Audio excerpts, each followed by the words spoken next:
Good morning. It's Thursday, June 18th, 2020. Grammy is going to be canning these greens. I just picked them out of the greenhouse because you can see the greenhouse out the window. It's getting way too hot in there for these greens because these greens like it cold. So we have a mix of some beautiful Swiss chard and some collard greens and some Chinese cabbage at the bottom. So what I have to do is clean them. So I'll chop them up. I'll get rid of some of the stems, but the stems are still very tender, so I will put them in the canning. And the reason I'm canning them is in the middle of winter, if we want to have a nice soup, we can put our canned greens in the soup with some sausage and some beans and some other vegetables or whatever, and they're going to be just yummy and really good for us because we know what's in them and we know how we grow them because it's all organic. So I will prepare this big box of greens, and you will be surprised how much this shrinks down. So what I do is I chop them, I put them in the cold water that I have ready, I clean them a couple of times, rinse off anything that might be on there. This box is for the scraps so I can put to the compost, top of the pressure canner. This is where I will prepare the jars.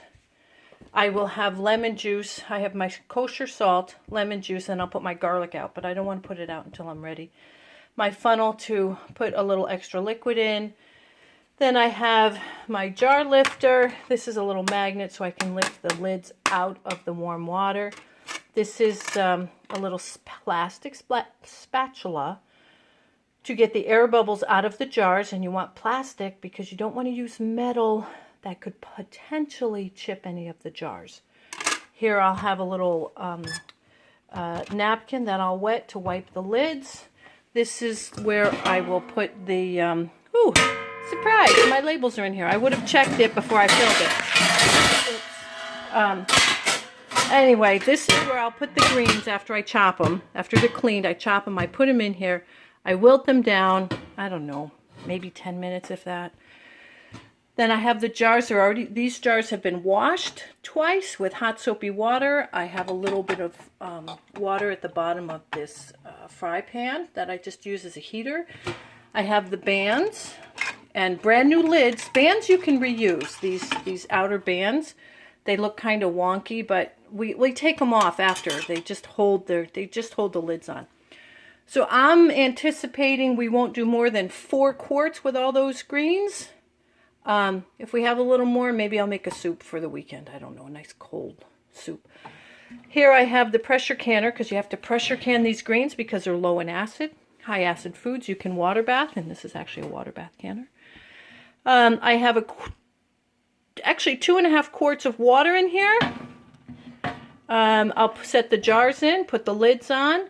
And once I vent this for 10 minutes on heat, I will set the pressure gauge to 10 pounds, or I don't know if you can see it in there. It doesn't really matter. 10 pounds, and I will process these greens for 1 hour and 30 minutes. That's what I'm up to today. It's early, so hopefully I can have this done by, I don't know, maybe I'll have it pressure canning by, let's say, 11. And then I would like to try to do some quilling, which is rolling paper. And if I do it and it looks pretty good, I will show you the results. Okay, everybody.